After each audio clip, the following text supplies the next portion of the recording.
ناظرین آپ کو بہت بہت دوبارہ پروگرام میں خوش آمدید۔ آپ دیکھ رہے ہیں غیب کی باتیں نیو یارک سے لائیو۔ حضرت ایک ای میل ہے، بہت ہی یہ امپورٹنٹ میں سمجھتا ہوں کیونکہ بہت سارے لوگ ان مسائل کا شکار ہیں۔ انہوں نے لکھا ہے کہ ان کی فیملی 25 سال سے امریکہ میں ہے، ان کے 7 بچے ہیں ماشاءاللہ، 5 بیٹیاں اور 2 بیٹے۔ لکھتے ہیں کہ بچپن میں انہوں نے اپنی طرف سے ان کی بہت اچھی تربیت کی، دین کی تعلیم بھی دلائی، سنڈے اسکول وغیرہ باقاعدگی سے لے کے گئے ان کو۔ اب بچیاں بڑی ہو گئی ہیں اور ان کے مسائل شروع ہو گئے ہیں۔ غیر مسلم لڑکوں میں انہوں نے دلچسپی لینا شروع کی ہے۔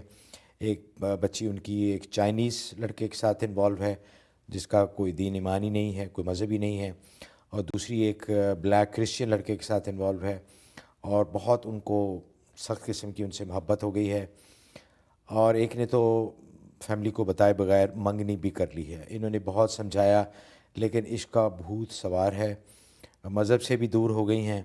لڑکوں سے بات کی ہے والدین نے لیکن وہ اسلام قبول نہیں کرنا چاہتے۔ تو ظاہر ہے یہ بہت لیکن لڑکیاں اس کے باوجود ان سے شادی کرنا چاہتی ہیں، بہت پریشان ہیں۔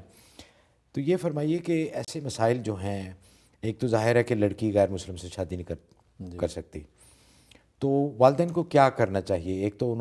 ایک تو ذرا تربیت کے حوالے سے ذرا بتا دیجئے، اور دوسرا ان کے لیے کوئی دعا بھی بتائیے کہ کیا پڑھیں کیونکہ وہ بہت ہی پریشان ہیں، اور اس طرح کی بہت ساری فیملیز ہیں جو اسی قسم کے مسائل سے دو چار۔ اس سلسلے میں یہ سمجھتا ہوں کہ بچوں سے زیادہ والدین کا قصور ہے۔ والدین جو ہے وہ ایک حد تک جو ہے وہ تربیت اور تعلیم پہ توجہ دیتے ہیں، اور اسلامی تعلیم ایک فارمل طریقے سے معمولی درجے میں ان کے ساتھ ہوتی ہے، باقی 24 گھنٹے کا ماحول ان کا مغربی ہوتا ہے۔ اس لیے علماء نے لکھا ہے کہ ایسے غیر مسلم ممالک میں رہنے کے لیے ضروری ہے کہ دین کے ساتھ کامل وابستگی ہونی چاہیے، گھر میں بھی مکمل دینی ماحول ہو اور گھر سے باہر بھی دینی تربیت پر نظر ہو، اور بچوں کی ایکٹیویٹیز پر اس کی نگاہ ہونی چاہیے۔ لیکن ہوتا یہ کہ یہاں والدین اپنے جو ہے کسب معاش میں اتنے مصروف ہو جاتے ہیں کہ بچوں کی طرف اس حوالے سے توجہ نہیں رہتی، تو اس وجہ سے پھر کل کو یہ مسائل پیش آتے ہیں۔ اس لیے یہ ضروری ہے کہ گھر میں ماحول جو ہے دینی ہو، خالص روحانی اور دینی ماحول گھر میں رکھنا چاہیے، اور روزانہ کی ایسی مجلس جو ہے پورے خاندان کی ہونی چاہیے جس میں تھوڑی دیر دین کی باتیں کریں۔ اس کے لیے بہترین طریقہ یہ ہے کہ فضائل اعمال، فضائل صدقات، حضرت شیخ الحدیث مولانا محمد زکریہ کاندلوی مہاجر مدنی رحمۃ اللہ علیہ کی بہت بابرکت کتابیں ہیں۔ 5 منٹ 10 منٹ کی عشاء کے بعد سونے سے پہلے ایک سب گھر کے لوگ بیٹھ گئے اور 5-10 منٹ کی اس میں تعلیم کی اور دعا کر لی۔ اس کے بڑی روحانی اور نورانی اثرات قلب پر مرتب ہوتے ہیں، اور بچوں کے اندر ایک خاص قسم کے روحانی فیوز پیدا ہوتے ہیں۔ پھر گھر کے اندر جو اجتماعی عبادات، صلاۃ التسبیح کا اہتمام، جمعہ کا دن ہو صلاۃ التسبیح سب پڑھنے کھڑے ہو جائیں، رات سونے سے پہلے سب بچوں کو، خود بھی ماں باپ بچے بھی سب 2 رکعت نفل پڑھ کے سوئیں۔ تو اس طریقے کے اعمال گھر میں ہونے چاہیے جس سے ان کے اندر روحانیت پیدا ہوتی ہے۔ پھر انشاءاللہ باہر کے مغربی ماحول سے وہ متاثر نہیں ہوں گے۔ لیکن باقی اس کے علاوہ پرائیویٹ اسلامک اسکول جو مکمل تربیت اسلامی انداز سے دیتے ہیں، ان اسکولوں کے اندر بچوں کو پڑھانے کی کوشش کرنی چاہیے۔ اور اگر پبلک اسکولوں میں بچے پڑھ رہے ہیں تو میں جیسے بتایا کہ گھر کے اندر جو ہے روحانی ماحول رکھنا چاہیے۔ باقی اگر ایسی کسی پر آفت آ گئی یا آزمائش آ گئی ہے تو ان کو چاہیے کہ سورۃ مومنون روزانہ تلاوت کر کے دعا بھی کریں، اور اگر پانی وانی بھی دم کر کے بچوں کو پلا سکیں تو بچوں کو وہ پلاتے رہیں۔ باقی بچوں کو بھی یہ سمجھنا چاہیے کہ غیر مسلم لڑکوں کے ساتھ جو ان کا نکاح نہیں ہو سکتا جب تک کہ وہ مسلمان نہ ہوں۔ جب وہ مسلمان ہونے کو تیار نہیں ہیں تو پھر ان بچیوں کو چاہیے کہ اس سے نگاہ ہٹا دیں، کیونکہ جو ایمان میں آپ کے ساتھ نہیں ہیں اور مرنے کے بعد کی زندگی میں وہ آپ کا ساتھ نہیں دینا چاہتا، تو اب اس وقت جو آپ کا وفادار نہیں رہ سکتا۔ تو اس لیے ان کو بھی اس سے بچنا چاہیے، اور والدین کو بنیادی طور پر ان کی تربیت پہ نظر ہونی چاہیے۔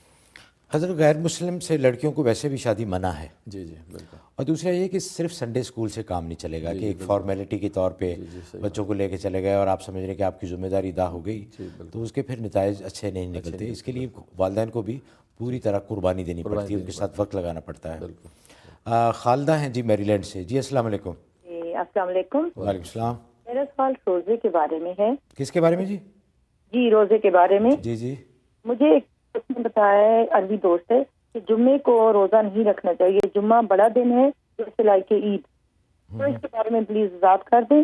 دوسرا سوال میرے داماد کے بارے میں ہے، وہ میڈیکل کی ریزیڈنسی کا امتحان دینے والا ہے، تو کوئی ایسا وظیفہ بتائیں جو اس کی مطلب آسانی ہو جائے۔ جی ضرور انشاءاللہ۔ اس میں جمعے کے دن روزہ رکھنے میں تو کوئی ممانعت نہیں ہے، وہ ایسا ہے کہ صرف جمعے کا روزہ رکھنا یہ سوچ کے کہ اس کی خاص فضیلت ہے، کیونکہ احادیث طیبہ سے تمام دن اللہ کے برابر ہیں اور تمام دنوں کی اپنی اپنی جگہ پر ایک قیمت اور اہمیت ہے، لہذا خاص جمعے کو ایک صاحب فضیلت دن سمجھتے ہوئے اکیلا جمعے کا روزہ رکھنا، اس کو فقہ نے مکروہ لکھا ہے۔ ہاں جمعے کے ساتھ ہفتے کا روزہ ملا لیں یا جمعے کے ساتھ جمعرات کا روزہ ملا لیں تو جمعے کے دن روزہ رکھنے میں کوئی مذاقہ نہیں ہے۔ باقی وہ جو عربی دوست کہہ رہی ہیں کہ اس وجہ سے کہ یہ عید کا دن ہے اس لیے روزہ نہیں رکھنا چاہیے، ایسی بات نہیں ہے۔ حالانکہ رمضان میں ہم جمعے کو بھی روزہ رکھتے ہیں تو وہ عید کا تصور اس معنی میں نہیں ہے کہ اس دن آپ کو روزہ نہیں رکھنا ہے۔ عید اس معنی میں کہ ظاہر ہے کہ ایک اجتماعی عبادت ہوتی ہے، لیکن وہ عید الفطر یا عید الاضحیٰ کی طرح کی عید مراد نہیں ہے کہ اس میں روزہ رکھنا شیطان کا بھائی بنا دیتا ہو، تو اس لیے ایسی کوئی صورت نہیں ہے۔ آپ رکھ سکتے ہیں لیکن اس کے ساتھ کسی دوسرے روزے کو دن کو ملا لیں۔ اور باقی ریزنسی کے لیے آپ جو سورۃ ملک عشاء کے بعد 3 دفعہ پڑھ کے ان کی کامیابی کے لیے دعا کریں تو انشاءاللہ ان کو ریزنسی بھی مل جائے گی اور وہ کامیاب ہوں گے انشاءاللہ۔ مسز خان ہیں جی نیو یارک سے، جی السلام علیکم۔ السلام علیکم، میں نیو یارک سے بات کر رہی ہوں۔ جی وعلیکم السلام، فرمائیے۔ جی اصل میں بات ہے کہ وہ میری اچھی خاصی جاب تھی اور وہ چھوٹ گئی، اور پھر اس کے بعد میں ہر جگہ ٹرائی کر رہی ہوں، انٹرویو بھی بہت اچھے ہو دیتے ہیں، سب کچھ ہو جاتا ہے لیکن وہ منع ہو جاتا ہے، پتہ نہیں اتنی، پلیز کچھ پڑھنے کے لیے بتائیے۔ جی ضرور انشاءاللہ۔ تو حضرت اس طرح کے اور بھی بہت ساری ای میلز ہیں جن لوگوں نے درخواست کی ہے کہ نوکری اور جاب کے لیے اور کاروبار میں برکت کے لیے۔ ہاں تو اس کے لیے آپ ایسا کریں، عشاء کے بعد 101 دفعہ یہ 4 نام ہیں اللہ کے، یہ پڑھنے ہیں، یا علیمو یا حلیمو یا علیو یا عظیمو، یہ 4 نام اللہ کے ہیں، یہ 101 دفعہ پڑھنے ہیں۔ سب مسلسل آپ پڑھیں گے 4 دفعہ تو یہ 1 کاؤنٹ ہوگا، اور اول آخر 11 دفعہ درود شریف یہ آپ شروع کر دیں۔ یہ 92 ڈیز کی نیت سے شروع کر دیں۔ جن کی جاب نہیں ہے یا جاب چھوٹ گئی ہے یا جاب چھوٹنے کا خطرہ ہے تو وہ سب یہ پڑھیں تو بہت مجرب ہے، تو اللہ تعالیٰ جاب عطا کر دیتے ہیں اور جاب قائم بھی رہتی ہے، مبارک عمل ہے انشاءاللہ۔ مسز عباسی ہیں جی شکاگو سے، جی السلام علیکم۔ جی وعلیکم السلام۔ مجھے اپنی سسٹر کے لیے پوچھنا تھا، ان کی 2 بیٹیاں ہیں جی اور اب وہ ایکسپیکٹ کر رہی ہیں پھر سے، تو وہ چاہ رہی تھی ایسا کچھ آپ بتا دیں جس سے ان کا انشاءاللہ بیٹا ہو سکے۔ اور مجھے پتا ہے آپ نے پہلے بھی ایک اپنے اس میں بتایا تھا ایپیسوڈ میں، لیکن وہ ڈیلیٹ ہو گئی ریکارڈنگ، تو اگر آپ کچھ اچھا سا بتا سکیں اس کے اچھا، لیے۔ وہ آلریڈی کنسیو کر چکی ہیں اور ایکسپیکٹ کر رہی کنسیو کر چکی ہیں and she is like 15 months ہو گئے ہیں، تو اب وہ چاہ رہی ہیں کتنے ہو گئے جی؟